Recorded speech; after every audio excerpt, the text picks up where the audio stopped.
Hello guys, Church Vlog, Volume 1, Drums. Let's go.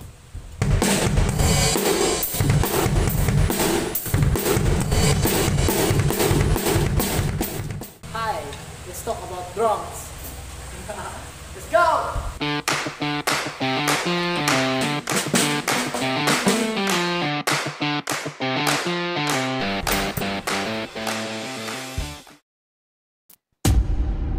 Ayan, so habang tumutugtog ako, ay biglang hindi ko masipa yung pedal. At pag check ko, nakita ko nga na natanggal pala yung tension spring. Madali lang naman ito ikabit, nakadepende ito kung saan at kung ano yung prepare mo na higpit ng spring ano. At ako, ang prepare ko ay medyo mahigpit. At kasi kapag nagdo-double pedal technique ka, ay mas nagbabounce yung pedal. Mahalaga yung tono ng spring sa mga drummer. May iwasang mangawit agad. Eto, tingnan nyo yung double pedal technique na gagawin ko.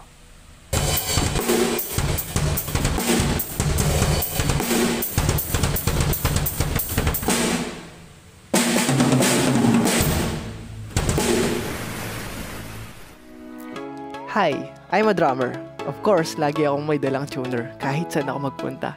Hey, let's go! I'm a drummer. Of course, alam ko gamitin ang flapstick.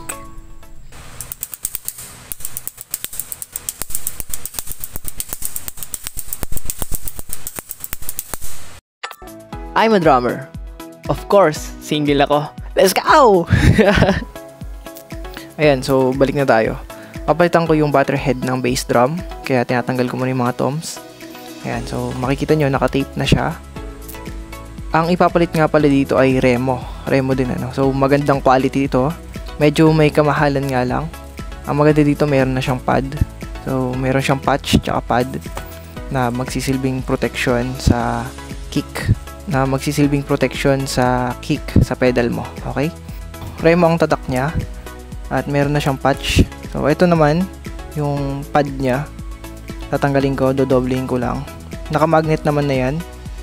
Ayan, so ito, nakamagnet na siya. Pinagdikit ko lang para mas safe. And inattach ko ulit. Ito guys, nabili ko online sa Shopee. So search nyo na lang Remo Butterhead Drums. Ayan. Magkaiba kasi yung reso sa butter, no? Kaya kung bibili kayo, make sure nyo yung sira. Kung butter ba or reso yung papalitan. Basta ang tandaan nyo guys, yung reso nasa likod. At yung butter nasa harap, yun yung pinapalo. Okay? Ayan, inalis ko na yung lumang skin. At inayos ko yung foam sa loob. Ngayon ay sinukat ko yung skin na nabili ko. Sakto naman. Ang sukat nga pala ng bass drum namin ay 22. Mahalaga din na sukatin nyo muna bago kayo bumili. Para hindi kayo magsisi sa dulo. Alright? Ngayon naman ay ibabalik ko na yung hoop. Ilalagay ko na yung mga tension rods. Then itutono ko na siya. Ang pagtonong ginagawa ko ay ginagamit ako muna ng kamay. Hinihigpitan ko muna sila sa abot ng aking makakaya. At kapag patas na yung kanilang mga higpit, ay doon ko na lang ulit sila ina-adjust gamit yung tuner. Mahalaga kasi na pare-parehas yung higpit nila para hindi ka na mahirapang magtono. Ayan, so dinidinan ko, binibigyan ko ng pressure para maging maayos yung paghigpit. Dito mo rin malalaman kung may mga hindi pa mahigpit. Okay na, tingnan nyo tong nabili namin. Meron na siyang muter sa loob, foam siya. Ikakabit ko na yung patch para matesting na natin at kung maganda nga ba yung tunog niya. Sa pagkabit nito ay sinusukat ko yung pedal muna kung saan nga ba tumatama. Ito yung tunog, pakinggan nyo.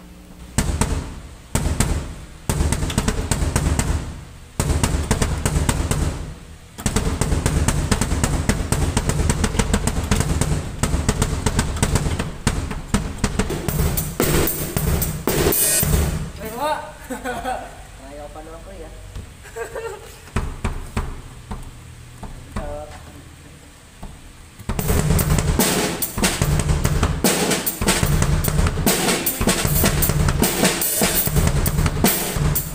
May kapit yan, ito na lang. Oo, ayaw yun, tatlo lang eh. Sabi ko sa'yo, kumaset agad yung ganito ka? Oo. Ngayon din eh. Ah! Hindi. Ano bang takit? Correct. Inis ko. So dahil medyo nabababaan pa ako, gagamitan ko siya ng half turn.